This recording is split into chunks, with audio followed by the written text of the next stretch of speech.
Motorman here.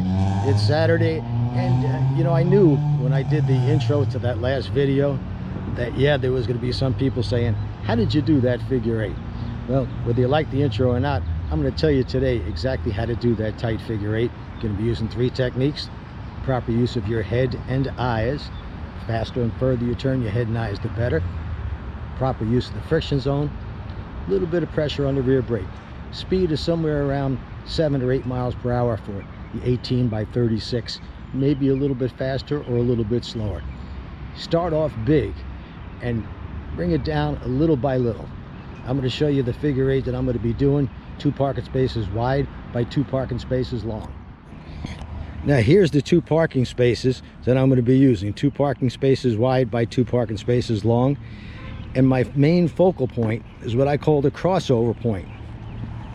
That's this spot right here. You keep looking for that spot and eventually your front tire will cross it. Start going a little bit wide, and if you want to make this really easy, you can use 3 parking spaces, but this is an advanced figure eight. So the idea is to get it into 2 parking spaces wide by 2 parking spaces long. And if initially you want to start going just a little wide, go over the lines a little bit, and little by little just tighten up to where you could easily get inside the 18 feet. A good warm-up is to start with a few circles, start with bigger circles, and little by little get them down to 20 feet or less.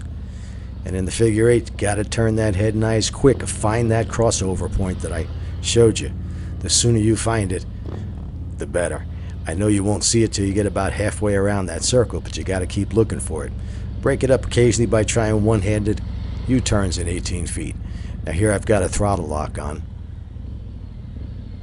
During these exercises, I'm just using the throttle in the friction zone. That's the area of a clutch travel between completely open and completely closed. I want to be in that gray area the entire time.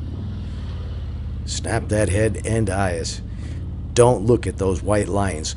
If you look at them, you're going to cross over them, I guarantee. Take your phone with you or something and video your practice sessions, and you'll see how close you're getting. But if you try looking while you're doing this, I guarantee you're going to go over those lines. So you may say, why do I need to practice a figure eight? Because the figure eight forces you to turn your head and eyes as fast and as far as possible. And out on the street, one of the most important things is to look only where you want that motorcycle to go. You want to train yourself under controlled conditions like this, not out on the street. Because I guarantee you, if you've never trained in this and a car pulls out in front of you, you're going to look at that car and your hands follow your eyes and you're going to run right into it.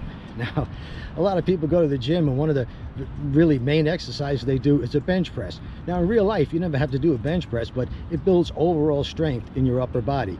Figure eights builds overall strength in your riding and using the proper techniques.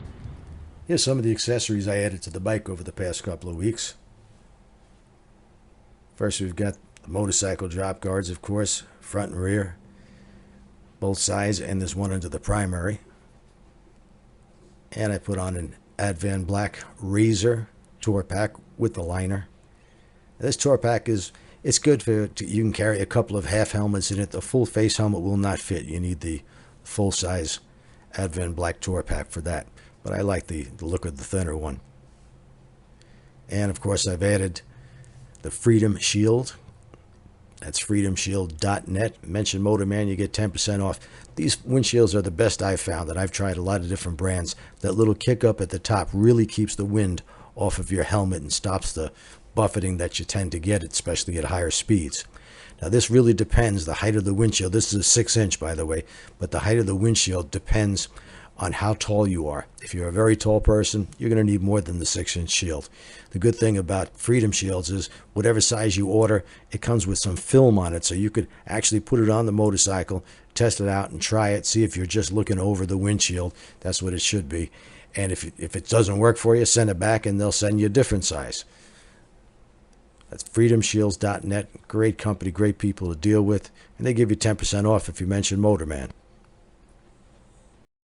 I also put tab mufflers on this bike. I think I showed them to you, but here's what they sound like.